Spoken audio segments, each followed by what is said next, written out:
Assalamualaikum warahmatullahi wabarakatuh. Halo everyone, kembali lagi di kelas strategi belajar mengajar. Kali ini kita masuk sudah ke pertemuan ke-10 kalau tidak salah. Semoga semua dalam keadaan sehat walafiat. Seperti yang kalian lihat di layar, pada video kali ini kita akan membahas sedikit tentang RPP Merdeka Belajar. Sebenarnya materi ini atau pembahasan ini tidak ada di RPS.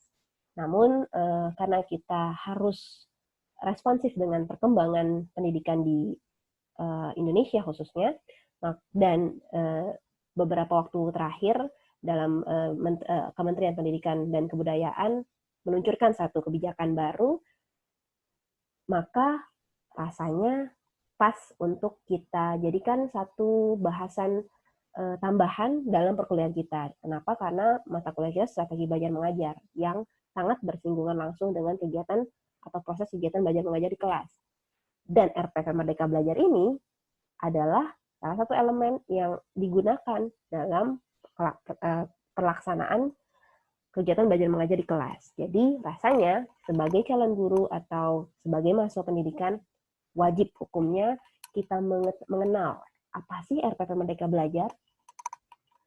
Oke, mungkin sebagai awalan, kita menemukan kata diksi merdeka di RPP Merdeka Belajar ini. Seperti ingin membawa pesan kepada kita bahwa pembelajaran yang terjadi di kelas-kelas hari ini, baik tingkat satuan pendidikan dasar sampai tinggi, diorientasikan untuk bisa dalam tanda kutip merdeka. Memangnya sebelumnya terjajah? Nggak gitu maksudnya. Merdeka di sini lebih kepada menuntut atau berorientasi pada peserta didik untuk lebih eksploratif dalam minat bakat mereka, lebih mempersilahkan atau memberikan ruang kepada peserta didik untuk mampu mengambil seluruh ilmu yang ada gitu, agar minat bakat mereka bisa tersalurkan. Sebenarnya RPP format-format sebelumnya juga arahnya ke seperti itu. Bahasa lainnya apa? Student Center Learning. Hanya saja mungkin ya di RPP Merdeka Belajar ini akan lebih eksploratif lagi, akan lebih dieksplor lagi skill, baik soft skill maupun hard skill dari peserta didik. Oke, kita langsung masuk ke dalam hal substantif. Sebenarnya apa perbedaan yang mendasar dari RPP Merdeka Belajar dengan RPP format sebelumnya? Namun, sebelum ke sana, coba.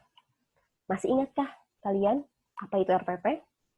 Coba recall kembali, ini adalah materi di semester lalu, kalau tidak salah ya, di mata kuliah perencanaan pengajaran. Masih ingat? Lupa? Oke, nggak usah sedih, saya bantu. RPP merupakan suatu rencana kegiatan pembelajaran tatap muka untuk satu pertemuan atau lebih. RPP berkembang dari silabus untuk lebih mengarahkan kegiatan pembelajaran peserta didik untuk mencapai kompetensi dasar. Saya minta maaf, ada beberapa kesalahan penulisan ya. Ini saya ambil pengertiannya dari Permendikbud.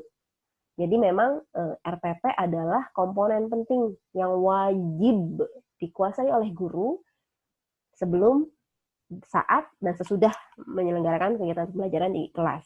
Kalau masih ingat komponen RPP atau konten-konten RPP apa aja, ada yang masih ingat? Di dalamnya ada identitas sekolah dan seterusnya. Nanti akan kita bahas di slide selanjutnya. Yang jelas, ketika RPP adalah rencana kegiatan, berarti kan ini master plan ya, maksudnya ini akan menjadi penentu dari kegiatan belajar mengajar di kelas kita. Nah, ketika RPP mengalami perubahan format, maksud saya, berarti implikasinya apa? Nanti akan berdampak pada kegiatan belajar mengajar di kelas. Jadi kalau RPP sebelumnya formatnya demikian, keterlaksanaan demikian. Nah, ketika berganti menjadi RPP Merdeka Belajar, berarti guru, dalam hal ini sebagai aktor kelas, sebagai manajer kelas, juga harus siap-siap untuk merubah dikit banyak kegiatan belajar mengajar atau teknis kegiatan belajar mengajar di kelas. Nah, tadi saya bilang bahwa kita akan masuk ke hal substantifnya. Nah, apa perbedaan yang mendasar dari RPP format sebelumnya dengan RPP Merdeka Belajar? Di sini saya ambil dari perbedaannya dari Permendikbud ya, nomor 22 tahun 2016. Saya tampilkan dulu bahwa RPP format sebelumnya itu terdiri dari komponen-komponen ini. Ada total 13 komponen, seperti yang kalian lihat di layar. nama, identitas, kelas, materi, alokasi, tujuan, kompetensi dasar indikator, materi, metode media, sumber, langkah-langkah, dan penilaian hasil belajar. Saya harap kalian sudah familiar ya dengan 13 komponen ini. Saya mohon dengan sangat kalian bisa recall kembali ingatan kalian saat perkuliahan perencanaan pengajaran. Tiap komponen sudah kita bahas. Apa saja konten, apa saja isi dari tiap komponen ini, bagaimana cara merumuskannya, dan sebagainya. Nah, dari 13 komponen ini, kemudian dikembangkan menjadi pelaksanaan kegiatan belajar mengajar di kelas. Ini adalah RPP format sebelumnya, ada 13. Lalu, dengan RPP format Merdeka Belajar. Kita lihat di sini, saya ambil dari Surat Edaran Mendikbud nomor 14 tahun 2019, masih segar sekali ya, baru turun kebijakannya. Komponen dari RPP Merdeka Belajar, yang pertama ada tujuan pembelajaran, yang kedua ada langkah-langkah kegiatan pembelajaran, dan ketiga penilaian pembelajaran atau assessment. Ada 3, yang sebelumnya ada 13. Kelihatan perbedaannya? Sangat terlihat ya, secara kuantitas jauh, dipotong 10 gitu. Dari yang 13 menjadi 3. Kalau secara kuantitas aja dipotong banyak, berarti saat perumusan RPP-nya, kebayang ya, kalau kita bicara secara kuantitas, secara lembar aja berarti pastinya akan ada perubahan atau pengurangan lembar. Oke, kalau dari kuantitas, oke lah, kita melihat ada perbedaan.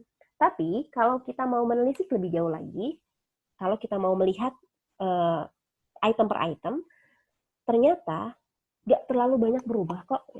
Guru tidak terlalu harus kaget dengan perubahan yang ada, karena kalau dilihat di sini ada tujuan pembelajaran yang pertama, komponen di RPP Merdeka. Kalau kita lihat bandingkan dengan format sebelumnya, dia juga ada tujuan pembelajaran. Dan kalau kalian ingat, kompetensi dasar dan indikator pencapaian juga tentang tujuan pembelajaran, bahwa kompetensi dasar itu tujuan yang lebih umum dan indikator itu tujuan lebih khusus. Maka 2 poin ini bisa dijadikan satu di langkah tujuan pembelajaran ini. Bicara tentang materi pembelajaran. Materi pembelajaran, kalau kalian ingat dalam mengembangkan atau merumuskan tujuan pembelajaran umum atau kompetensi dasar, atau indikator saat merumuskan indikator rumus ABCD, di mana contoh ya, di indikator peserta didik akan mampu menjelaskan bisnis manajemen dengan benar. Bisnis manajemen di sini kan materi ya, berarti materi pembelajaran sudah include di dalam kompetensi dasar. Jadi sebenarnya tujuan pembelajaran ini kurang lebih mencakup poin 6, 7, dan 8. Lalu, langkah-langkah kegiatan pembelajaran. Kalau kalian ingat kembali juga di metode pembelajaran, media pembelajaran, sumber belajar, langkah-langkah pembelajaran, ini bisa menjadi salah satu rangkaian juga. Ketika kita bicara langkah-langkah pembelajaran kan berarti di sana menjelaskan tentang kegiatan awal, inti, penutup. Nah, kegiatan awal itu ngapain aja? Media apa aja yang digunakan? Metode apa aja yang digunakan? Jadi udah include di sana ternyata. Ini pun bisa gabung ke sana. Lalu untuk penilaian, assessment, nah ini poin 13 masuk ke sana. Jadi sebenarnya secara substantif tidak terlalu berbeda, gitu. Tidak terlalu jauh lah perbedaannya. Walaupun kalau secara secara kuantitatif ya, secara kuantitas maksud saya itu 10 ke 13, tapi kalau secara substantif tidak jauh perbedaannya. Kita tetap butuh harus tahu metodenya apa, medianya apa. Hanya saja mungkin ya ini untuk identitas ya, identitas tidak tercantum di sini, tapi tetap aja gitu dalam RPP Merdeka Belajar tetap harus ada identitasnya gitu. Nanti akan saya tampilkan secara format, secara apa ya, secara tampilan gitu, secara contohnya lah, format contohnya. Ini perbedaannya. Nah, kalau dilihat dari RPP Merdeka, RPP Merdeka Belajar maksud saya, hanya 3. Sebenarnya ada latar belakangnya kenapa sih akhirnya RPP ini dipangkas gitu. Nah, ini mengacu pada prinsip efektif, efisien, berorientasi pada siswa. Jadi latar belakangnya secara singkat itu RPP Merdeka Belajar mengapa hadir? Karena ini acuannya, ingin lebih efektif, ingin lebih efisien, ingin lebih berorientasi pada siswa. Kalau kalian mungkin punya keluarga guru, bisa dicek format sebelumnya, RPP-nya itu memang secara tadi ya, saya bilang secara kuantitas lembaran itu memang banyak sekali gitu. Karena tadi kan susunannya 13 komponen gitu. Nah, ini dengan adanya RPP Merdeka Belajar, maka harapannya itu agar lebih efektif dan efisien, gitu. lebih straight to the point lah, dan berorientasi pada siswa. Nah, efisien yang dimaksud berarti penulisan RPP dilakukan dengan tepat dan tidak menghabiskan banyak waktu dan tenaga. Ini orientasinya terlihat ya ingin meringankan guru juga gitu dalam menulis RPP. Kalau dari segi efektif, berarti penulisan RPP dilakukan untuk mencapai tujuan pembelajaran, benar-benar harus mengacu pada tujuan, gitu. Dan yang berorientasi pada siswa berarti mempertimbangkan kesiapan, ketertarikan, dan kebutuhan belajar siswa di kelas. Jadi ya memang kalau secara sekali lagi ya kalau kita bedah secara substantif tidak kemudian RPP sebelumnya itu nggak yang mempertimbangkan kebutuhan kelas juga atau nggak efektif juga atau nggak efisien juga gitu. RPP sebelumnya juga sudah baik, hanya saja karena seiring dengan perkembangan yang ada gitu maka RPP itu pun dibuat sedinamis mungkin, semobilitas mungkin gitu. Jadi bisa mengikuti tiga orientasi atau tiga prinsip ini, efisien, efektif, dan berorientasi pada siswa. Nah, bicara tadi saya sebutkan sebelumnya tentang format. Sebenarnya kalau saya baca di edarannya tidak ada format baku untuk RPP Merdeka Belajar. Intinya apa? Yang penting mengandung 3 poin tadi. Apa saja? Tujuan, langkah-langkah, dan assessment. Jadi format bakunya tidak ada. Nah, tapi saya akan perlihatkan sedikit agar kalian ada bayangan. Ini akan saya tampilkan contoh yang menerapkan RPP Merdeka Belajar. Oke, sudah ada di layar? Belum terlihat? Oke, nah ini adalah contoh ya, ada format kalau menurut edaran, tapi ini ada contohnya, saya contoh penerapan RPP Merdeka Belajar. Kalau mau ditiru juga nggak masalah gitu. Yang jelas intinya harus mengandung tiga komponen. Ada ingat? Yang pertama apa? Tujuan pembelajaran. Di sini ada. Nah ini KD, kompetensi dasar, indikator, kompetensi dasar, indikator. Ini dari mana? Dari silabus ya. Lalu dari tujuan pembelajaran kita masuk ke kalinya dari pengajaran kita membuat kisi-kisi, kita bahkan juga membuat soal dan kunci jawabannya. Tapi kalau ini dituliskan seperti ini saja. Ranah kompetensi pengetahuan menggunakan teknik penulisan tertulis. Ya, intinya udah ada pengetahuan dulu di awal bahwa nanti asesmennya akan ada soal esai, akan ada penugasan gitu. Instrumennya bagaimana itu nanti atau di lampiran gitu. Nah, ini kalau kalian kalau lihat di sini di sebelah kirinya ada kecil-kecil ya. Nah, ini adalah selipan tadi ya. Ada model, produk, deskripsi, alat. Ini jadi apa ya? Lebih kepada tata peletakan juga ya. Biar kalian lebih ringkas, ditaruhnya di pinggir dan ringkas sekali ya, modelnya discovery. Produknya ini, alatnya itu, medianya anu gitu. Jadi selembar sudah bisa, dan ini kalau dicontoh ini RPP untuk 2 kali pertemuan, 6 jam pelajaran, 2 kali pertemuan. Jadi 2 kali pertemuan menggunakan 1 lembar RPP ini.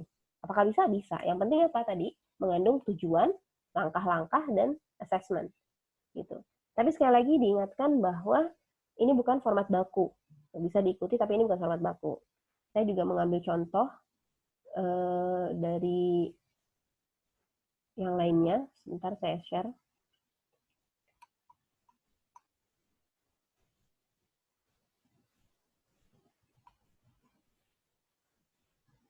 Oke, ini saya tampilkan. Ini juga ada, saya ambil dari dvcodes.com. Format penyertaan RPP sesuai program Merdeka Belajar. Nah, ini RPP, terus ada identitasnya kan. Terus ada tujuan pembelajaran, ada langkah-langkah, dan ditutup dengan penilaian. Dan identitas dari si guru dan kepala sekolah. Sudah, sesimpel dan sesederhana ini format RPP Merdeka Belajar. Jadi, yang saya ingin tekankan di sini, semoga kalian terbayang gitu. Ini kan baru administratifnya ya, cara RPP. Semoga kalian bisa lebih jauh bayangannya bahwa, oh berarti nanti saat di kelas, akan terbayang nih, suasana kelasnya akan jauh lebih merdeka dalam tanda kutip gitu. Karena rencananya saja semerdeka ini gitu. Oke, Mungkin untuk contoh itu ya, nanti akan saya tampilkan atau akan saya bagikan di Seabearing, web learning kita, agar lebih jelasnya gitu. Jadi saya kembali dulu ke slide sebelumnya. Oke. Maka ini sekali lagi orientasi atau prinsip dari diselenggarakannya RPP Merdeka Belajar adalah efektif, efisien, dan berorientasi pada siswa. Harapannya kalian sebagai calon guru mampu menguasai format RPP Merdeka Belajar ini tidak terlalu sulit. Sebenarnya pernah saya sampaikan juga di perkuliahan perencanaan pengajaran, akan sangat dimungkinkan di kemudian hari mungkin format akan berubah gitu. Tapi yang nggak akan berubah adalah isinya, esensinya gitu. Kalau kita sudah paham bagaimana merumuskan tujuan, bagaimana menerapkan langkah-langkah, menentukan metode media model dan seterusnya, mau formatnya seperti apapun, guru mah pasti bisa gitu, hajar aja gitu. Oke, itu dikit tentang RPP Merdeka Belajar. Yang bisa disampaikan, semoga bisa menambah pengetahuan tentang kebijakan yang baru ini. Terima kasih sudah menyaksikan. Semoga bisa menambah value baru, bisa menambah inspirasi baru untuk mengembangkan pembelajaran di kelas. Terima kasih untuk perhatiannya. Saya akhiri. Assalamualaikum warahmatullahi wabarakatuh.